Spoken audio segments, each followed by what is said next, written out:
Hey everyone, Wolfman here. As you know, I love a good rant. However, sometimes I also want to rant with a purpose. I couldn't resist that from a comment that I received. If you've seen that, punch that like button. The reason for me wearing pink today, and today's rant, is to bring some awareness to a missing persons case, and put a little pressure on some investigators and some agencies, whom like other rants that you've seen, has not only dropped the ball, they let someone take the air out, rip the ball in half, and bury it. Together, by something as simple as sharing this video, we can get it to the right people, public and private, to bring attention to this missing girl waiting to be found. Now, I don't have a lot of pictures about this case, and any jokes that I do crack are not towards this missing girl, the victims, or their families. I'll also do the best I can to try to help keep you tuned in. Let's get right to it. Warning, this video will contain triggers that can make you feel the subscribe button, angry, playful, upset, hungry, sleepy, thirsty, the like button, feeling the urge to use the bathroom or travel, laugh, cry, or share, and may not be suitable for all viewers. Listener discretion is advised. Let's get started.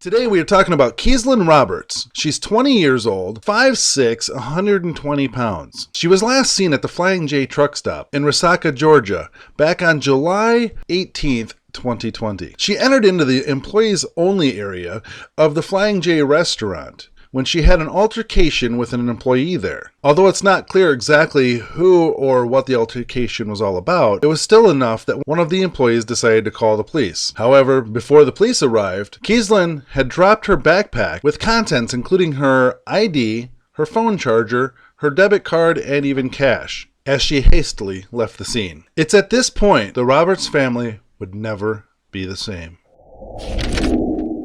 After a couple days have passed, Keeslyn's probation officer didn't get the visit that they were expecting. This threw a flag enough for the probation officer to call Keeslyn's father to see if he had seen her. This was alarming enough to him since Keeslyn lived with her boyfriend. Mr. Roberts went over to Keeslyn's boyfriend's to find out where she was and get some answers. Mr. Roberts had asked Keeslyn's boyfriend several questions to try to figure out where she was and was getting nowhere. He had no answers for her as to where she's been. Now, this is kind of weird, since doesn't she live there? I mean, come on, dude. Like, don't you know where your girlfriend stayed the night last night? Is it even your girlfriend anymore? Like, what? Just something seems a little weird there. After several attempts to get some answers from Keeslyn's boyfriend, and not really getting much of anywhere, he decided to move on as he needed to find out where she was and didn't have time to waste. As he was walking away from the door, her boyfriend says, "Man, her car's at the truck stop." I'm not a professional detective. Or am I?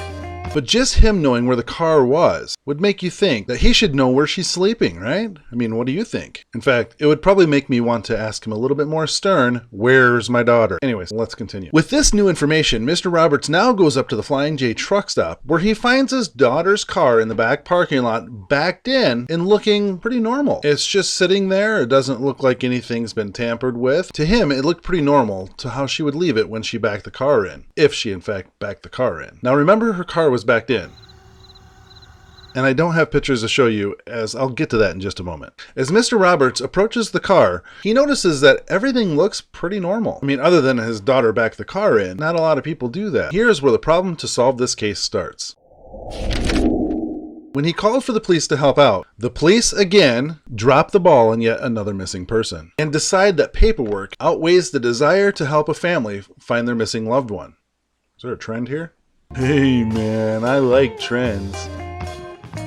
They found every excuse in the book to not put down their toys from last month's Christmas and help them out. As you saw earlier, she had a probation violation, which means she's gotten in trouble. But do you know what she was in trouble for? Oh wait, possession of the Mary J. The green. Cheech and Chong's reason for fame. Hey man, I'm famous, man. So to me, I don't see that as a valid reason to call her enough of a troublemaker to not look for her if family thinks they should look for her, when others clearly had a reason for worry, as they would know better than you, Mr. Officer, that something just wasn't right. Anyway, to top the cake, remember the car being backed in? Just 2 days prior to that, a young person went missing from the same truck stop with his vehicle backed in exactly how hers was. his belongings in the glove compartment locked up, and the keys on the floorboard. However, Mr. Roberts tried to get an officer to come out and help. Just get prints, or take a statement, or something. Anything to help start finding his daughter. He knew something wasn't right. You have this feeling as a parent that you know something's not right, and you try to get help, and people just look at you funny. And can you guess what happened? So I called Gordon County. Gordon County sends out 2 deputies telling me that I got to go to Murray County to report her missing. There was no search done at that time at all for my daughter,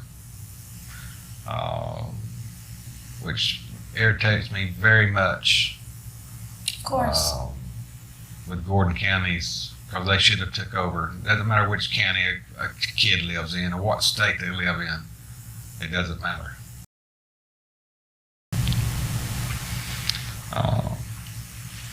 So I take another 2 hours for the cops to get to me in Murray County to meet up with them. At that time, I've already picked up her car. I asked them if they wanted to search it, fingerprint it. No, we don't need to do that. It takes another 5 days for the detective to get this on his table and calls me and talks to me about it. Now 5 days has gone by. Nobody has questioned anybody's flying J in 5 days. Nobody has went down there in 5 days to ask anything about what happened to my daughter. She goes missing around 11, 12 o'clock at night.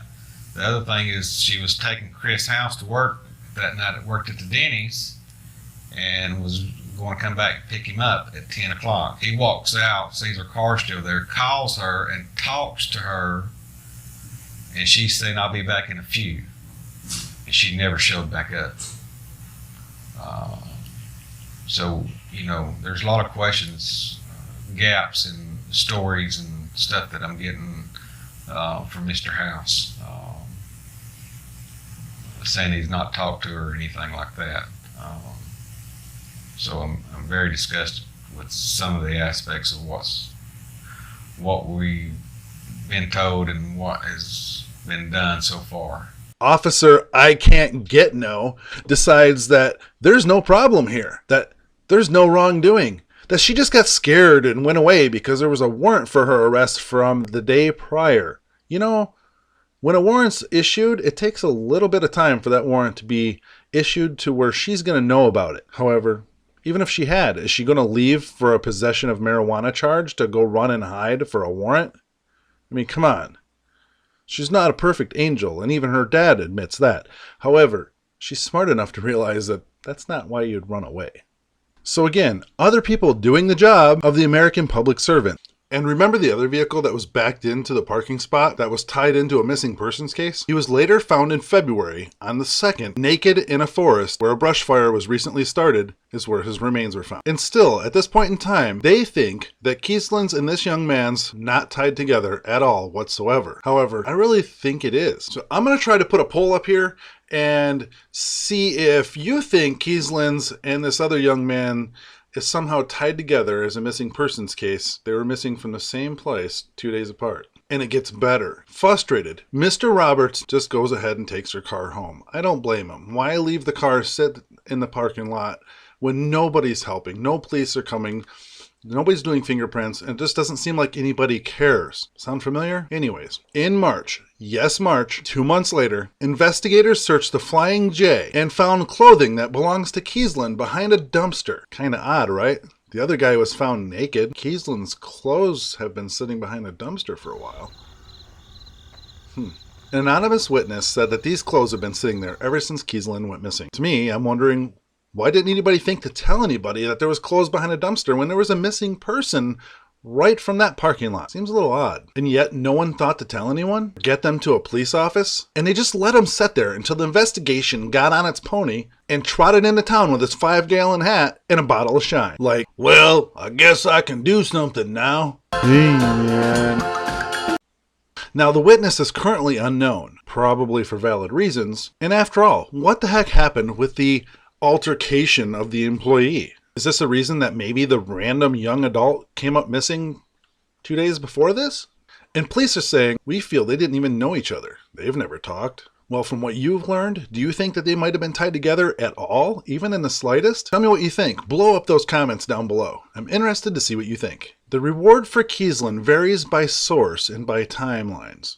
However, as of right now, November of 2020, I did find a GoFundMe. The link is down in the description below. This has been set up by Eric Roberts, who is the father of Keeslyn. He puts a touching paragraph down below in the bottom of the GoFundMe. Please go check that out. At the time of this video, he states he's scraped up everything he can afford to offer a reward for $3,000. And he feels it isn't enough to make somebody come forward. So he set up this GoFundMe to try to raise some extra money to help find his daughter. Well, help bring somebody forward with some kind of information to bring his daughter home.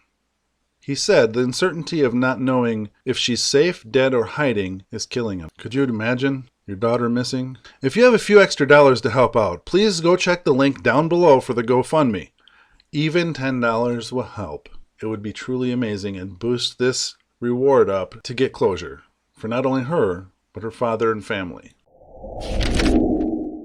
Now, on a side note, some people think that she's even left with a trucker. Others think they have seen her at truck stops in different various cities. However, none of that has been confirmed. And to me, quite frankly, it doesn't make sense. Why would she leave all of her information, her money and her debit cards, and her IDs and everything, to run away with a trucker willingly? Just to join the ever so exciting adventures of over-the-road trucking? I mean, come on. You think so?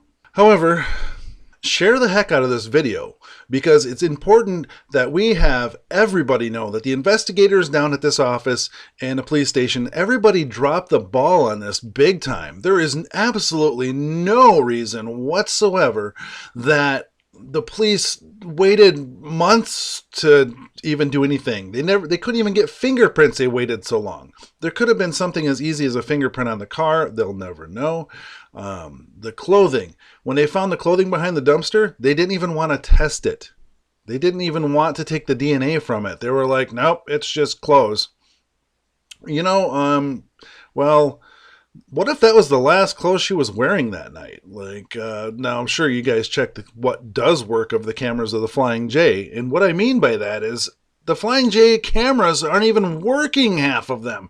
The back parking lot does have a couple cameras. However, at the time that she came up missing, they don't work.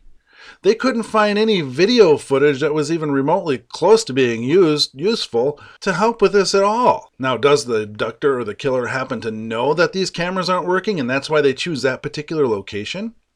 Is there a reason why there's multiple cars backed into random spots at the Flying J truck stop that just get randomly left there, and some have been there for a while?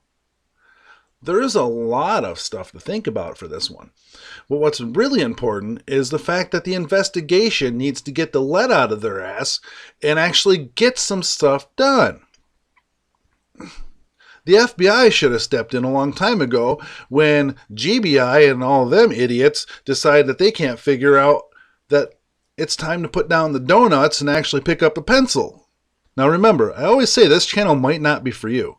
And if my ranting is a little too much for you and has you triggered, do something positive with the trigger or get out of the room. Let's bring closure to this Keeslyn. Let's bring her home. Regardless of the results, she's out there waiting to be found. Like, share, and subscribe as it helps my channel grow. And I would like to say a thank you to every one of the subscribers and everybody who's clicked like on my channel. Rant on. Wolfman out. Peace. Cut!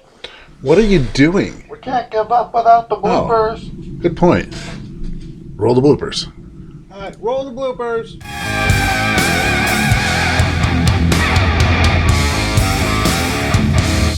I think we should put some lead in.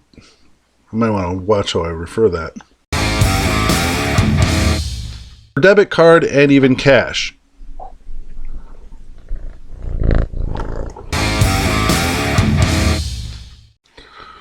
What is up, everybody? This WolfmanRick here. And we have another exciting episode of Let's Figure It Out. Just 2 days prior to that, a young person went missing from the same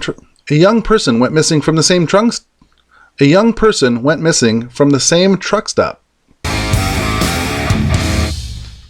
And they just let them sit there. And they just let them sit there until this investigation. And they just let them sit there until the investigation got off its pony. And they just let them sit there until the investigation got on its pony and trotted into town with its 5-gallon hat and a bottle of Shine.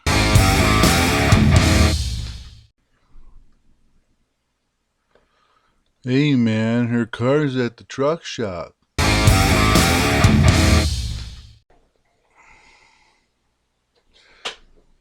Alright guys,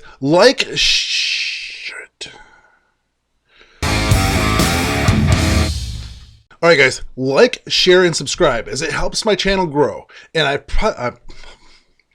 like, share, and subscribe as it helps my channel grow. And I would like to say a thank you to every one of the subscribers and everybody who's clicked like on my channel.